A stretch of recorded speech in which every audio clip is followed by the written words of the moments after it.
Today's the day. We are going to get Jen a new car. Time for an upgrade. We have made it over to Pottstown. And by new, I mean older. A 1998 first generation Toyota RAV4. Check this thing out. I'd still say it's an upgrade.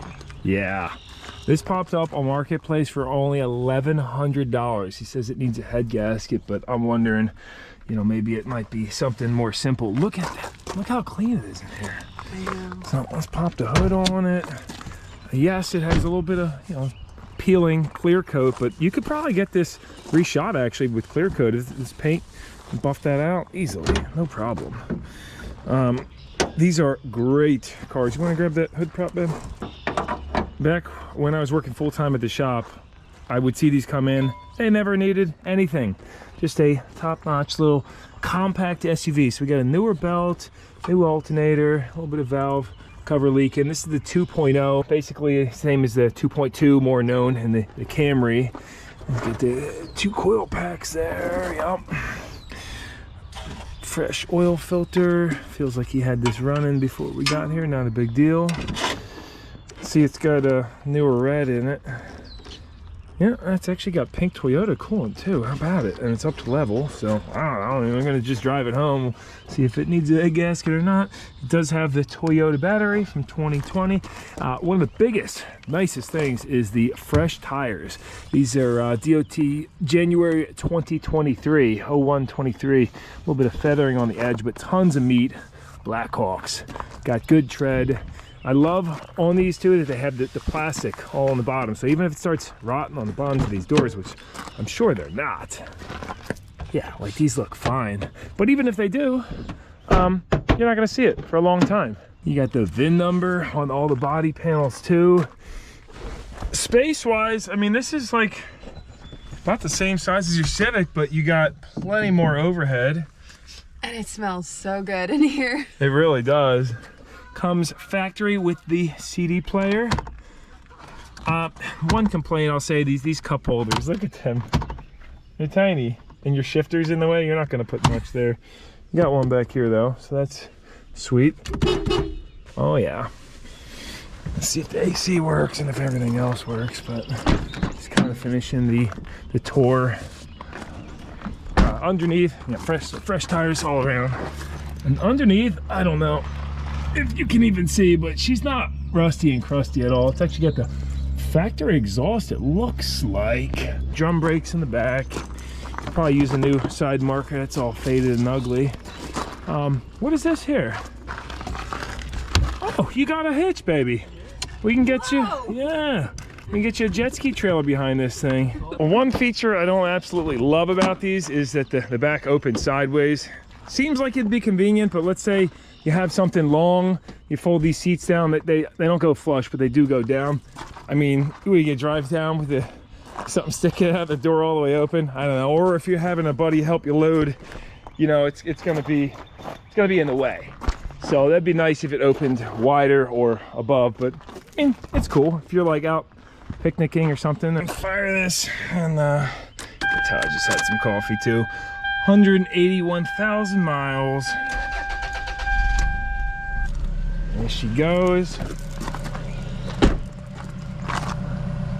Hitting all four, no smoke out of the exhaust yet. Nice and whisper quiet. These do have a timing belt. It's one debatable downside, but you know, not a ton of space to get in there either. Now the engine light is on. He said it's for an evap code, which I'll just take his word on it. You know, not a big deal if it needs something. I mean, at the price, you can't really lose. You see this is duct taped. I mean, the parts alone, we could part this thing out if we had to for more money. And check it out, fresh inspection, January 2025 exempt on the emissions. We are following the current owner to the auto tags place, and I'm really excited. We stopped over here at Ed Joe Auto, and they got quite the little place in here. Very snazzy. Oh, we got the wood paneling and the old school Magnavox. He said this thing just, you know, won't kick, right? That still works? Yeah. All right. Oh, he's gonna fire it up. Which turned into support for I got cable. yeah, it is. all the while. I love it. I love how you have to wait for it to fire up. Oh, I haven't seen one of these in years. The picture's What's wrong with that great. picture? Yeah. Nothing. That's amazing. The only thing you're missing are some rabbit ears. I also love he's got his little notes here. Went to Wawa. Be back soon. Please wait. Oh, man, there. I put it on there.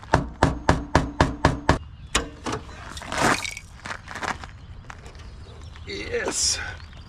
Vice grips do it every time, though. They do. Vice grips and the silicone for a win. We are driving home with no plate because we forgot to bring a plate, but we got paperwork. We'll be I'll good. just snug up real close to him. See how far the seat goes. Oh, look at that. Tons of leg room. 6'3", tons of space. It's a vintage Toyota. We could actually put classic tags on this thing, or even maybe antique tags. I mean, this thing was so clean and he was so nice that we bought it without even driving it. Like, I didn't even have to look at it. Shift's good. Nice and quiet. Fuel economy is a big priority. Okay, the passenger window doesn't work unless the lock's on. That doesn't work. It's okay. They can fix that. All the other ones do. A little bit of thumping on braking. I saw there was some rust patches on the rotors though. 1,100 bucks. Great deal for this car. Can't wait to give her a little TLC. Well, this was just a sin. Ah, the worst. Duct tape. It's the worst. This needs a new clip, you know, or just let it flop in the wind. Yeah. Just gotta stick with mediums. Can't get large. Right. Now this does have the electronically controlled transmission button. Right now it's on normal. Put it on power mode.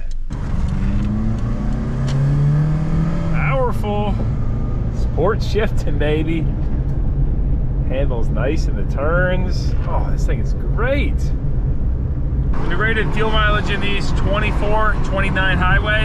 Smooth and quiet as can be. We're at like 2,500 RPM doing 65. See if she overheats at all or eats any coolant on the way home. AC blows cold, but the heat's working, but kind of just mild. You can see Limerick power plant off in the distance there. Well, an hour later, all highway, we've made it back, and coolant temp never came up on this. I actually hooked up the scanner, and we're only getting up to 145 degrees Fahrenheit. No heat. So first thing we're gonna start with is a thermostat. Now he said that he brought it to his mechanic about the no heat, and she said that it needed a head gasket for that, which does not seem to be the case. So I think we got lucky on this one, because coolant's up to level. You might see 145 if the coolant's low and the temperature sensor's not getting the right reading, but not the case here. And we've only got one code. It's actually a PO401, exhaust gas recirculation flow. Insufficient flow detected, so not evap related. Thermostat's on the bottom hose on these, and it doesn't look like that's been messed with at all. Rad, I mean, I can hold my hand on the hose and rad. This thing just never got up to temp at all.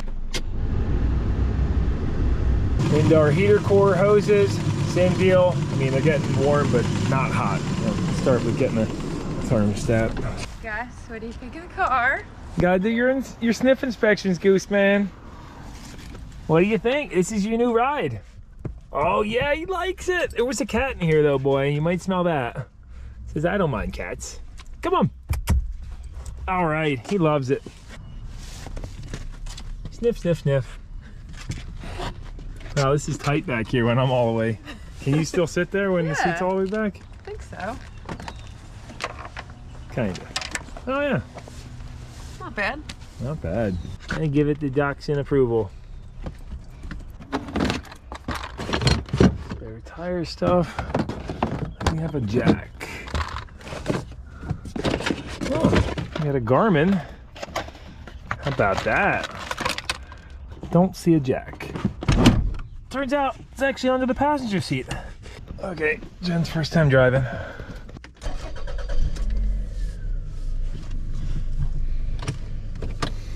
Goose. Gotta get back, buddy. It's so cute. Lots of glass. Uh-huh. Like a fish bowl.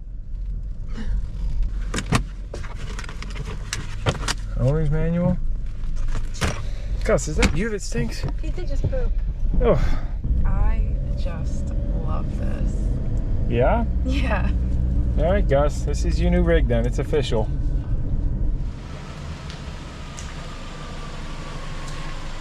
So on all these plastics, we can hit this with like, we could hit it with a heat gun or a ceramic coating or lots of options, even a silicone spray, but that'll take some of the gray away. The problem is just hitting it with this won't last that long. But what do you think? Pretty. Yeah, this thing would shine up really nice. Oh, let's just do a quick once over on it, shake it down, take a peek at the brakes, and maybe we'll go get that thermostat too. Tire tread, you got 9/30 seconds on the front, no play at all. Some feathering on the edges, like 10/30 seconds on the back. These are basically new. No play anywhere. We'll do a rotation. 9, a little feathered. No play, real tight.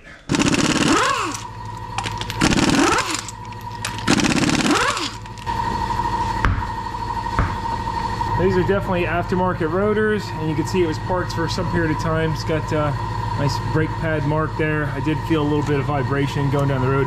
These are real skinny rotors for what they are, but yeah, I mean, on the pads, we're like brand new, about 13-30 seconds, and not too rusty or crusty in here, you know, normal Pennsylvania stuff. But sway bar links, tight, bushings are tight. You got a torn inner boot on the CV axle, you see that, man? Uh-huh. So that's allowing dirt to get in there. You probably just replace the whole axle with new boots, or we can get you OEM Toyota boot kit if you want. Brake hoses should probably be replaced too. You got some dry rot on the sheathing, but I mean, they're fine for now. They're original, dated July 1998 on them.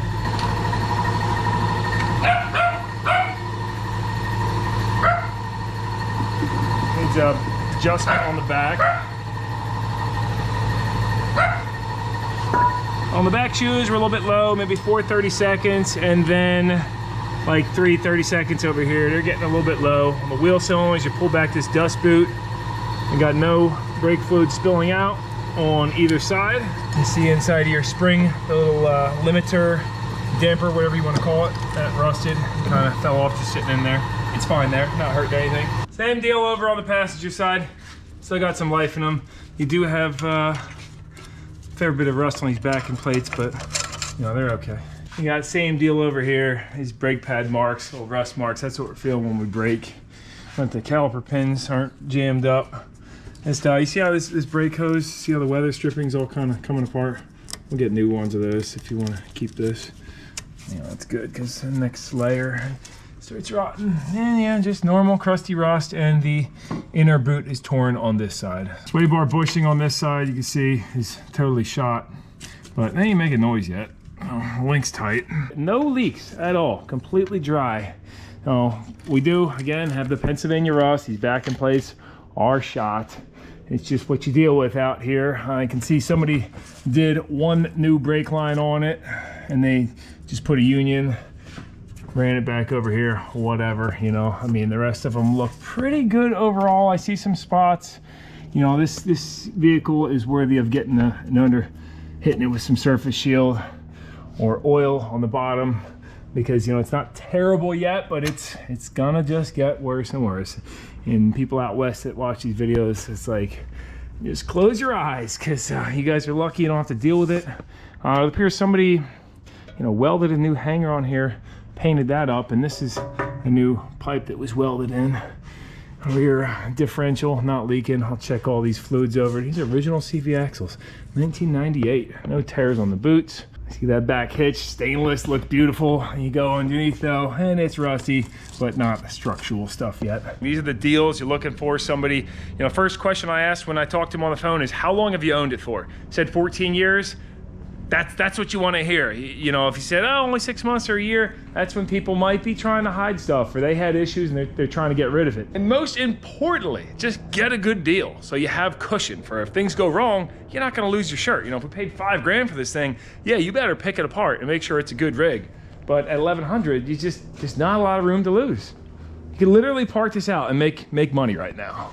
If say the trans is blown or whatever. It's been sitting for maybe a half hour now. Let's pop this off, see if we're still up to level. I mean, I see the recovery tanks all the way up. This little bit's gonna spill out if it is. Yeah, we're right up to the top. Head gasket appears to be totally fine. The other thing is how long was this car driven without it getting up to temp, because that will wreak havoc inside the engine. I once had an 89 Toyota pickup and I drove it home about 2 hours after buying it, and it never got up to temp, never got hot. And when I pulled the valve cover off that engine to do a valve adjustment, you couldn't even see the valve springs. There was just so much sludge. The moisture will never boil out of the, evaporate out of the engine if it doesn't get up to operating temperature. It's really, really bad. And of course, all that sludge going through the engine, all the bearing surfaces were completely scored. Like the where the rockers ride on the rails through the heads, those were just all gouged up. It was bad. Did a full rebuild on it.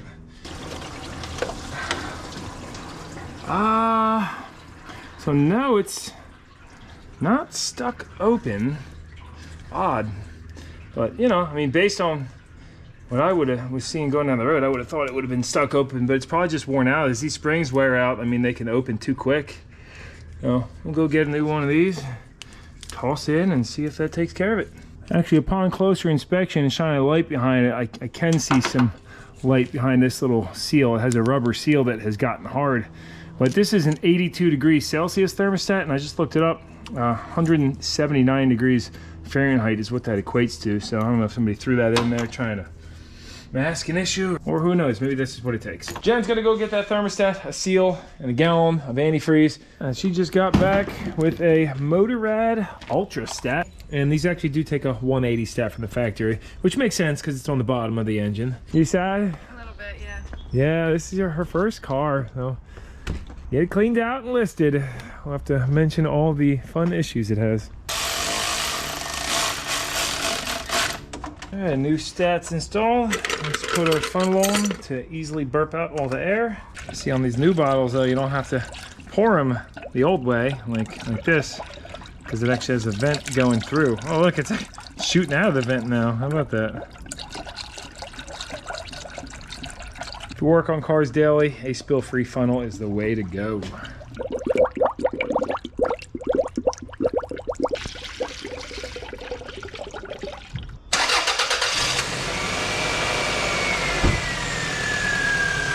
Let that burp out, see if she gets up to temp.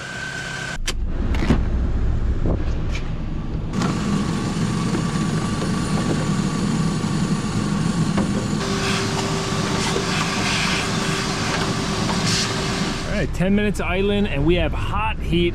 Temperature gauge is more around the midway, which is where it should be, and our coolant temperature 183 degrees. That is what I'd like to see. Now I'm gonna raise the engine RPM to about 2,500, let it run until the radiator fan comes on. There they are, both fans kicked on at 208. They are flowing good. You're gonna load it, put on the alternator. Temp gauge still in the middle. You can hear the evap purge solenoid cycling. Down there. Oh, actually, oh, you hear that? It's got a torn hose. Okay. No wonder it was so loud. Yeah, big old tear in it. And we'll get a new one. You know, other than that, this thing, Jen's gonna just drive it, and I'm sure it's gonna be fine. I don't know why somebody said it needed a head gasket. Apparently they said that because it wasn't getting warmed up. I mean, my best guess is seeing this newer radiator. The old one may have blown the top off because these old Toyota radiators can get dry, the plastic, and pop, and maybe that happened, and they said, hey, there's no other reason besides a head gasket, but I don't know, time will tell. Jen will put some miles on it, and I think it's gonna be a good rig. So something else I like to do on a new car is go over each fastener with some kind of lubricant. In this case, you know, Surface Shield, hitting it up. That'll soak in and keep the rust from spreading, and then also make it so you can get those nuts and bolts off in the future.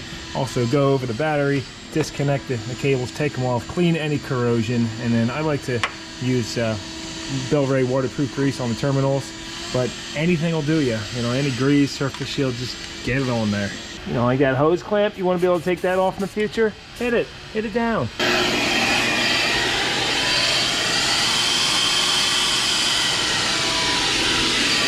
She looks real happy. I do have to say, shame on you, whoever put these new terminals on completely dry. I mean, I always take the bolt out and hit them with grease or, again, whatever you got. Otherwise, you're gonna have issues. And also these terminals, you know, hit that grease on the bottom. That's where it really matters because the battery acid will kind of evaporate or wick through where the lead goes through the casing, and that's what causes the corrosion. And I'm sure there's some guys out there that'll argue, oh, you can't do that because of, I don't know, you're messing up the contact between the lead and the lead. No, been doing this way my whole life. I suppose if you were using a winch or something and pulling huge loads and you had these terminals heat up enough to where the grease caught on fire or something, maybe that. And these terminals alone are another example of why I love these cars. Like, use a marine terminal. Unlike some modern cars, they don't have this style, and it's some special terminal that's very hard to get. You can't put some generic off-the-shelf stuff. Or you get thermostats, you can't even replace the thermostat, you gotta replace the whole housing that's like only available from the dealership or something on these new vehicles. It's ridiculous, ridiculous. Take your hold down off too, clean all the rust and lube that up. Blinker, yep, high beams. All right, you actually got a headlight out too. Yeah, pop the hood real quick, let's put that in. She got a third brake light out and the headlight. Yeah, 921 bulb. Should have one up in the Lucy's. There's a 912. Same difference, really. There's 921. Brakes. All right. Hood pop. There it is. Oh, actually, it was just the wire off in here. All right, connector tab wasn't locked. Okay, the Great Wall of Water. Probably its first and last car wash. It's not its first car wash. Make a wash selection and enter your method of payment. What do you want, super wash? I think that's the You have cheapest. selected the Oh, super. never car mind, you wa- want You wash. have selected the wash and rinse. Yeah. Car wash.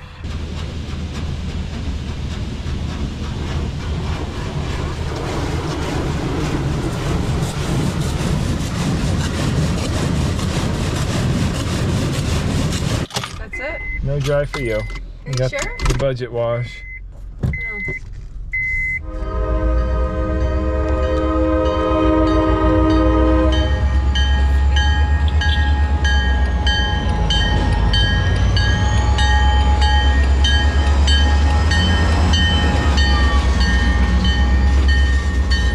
Jen has been out here for hours vacuuming this thing and cleaning it all up. She's getting her supplies and toolkit ready.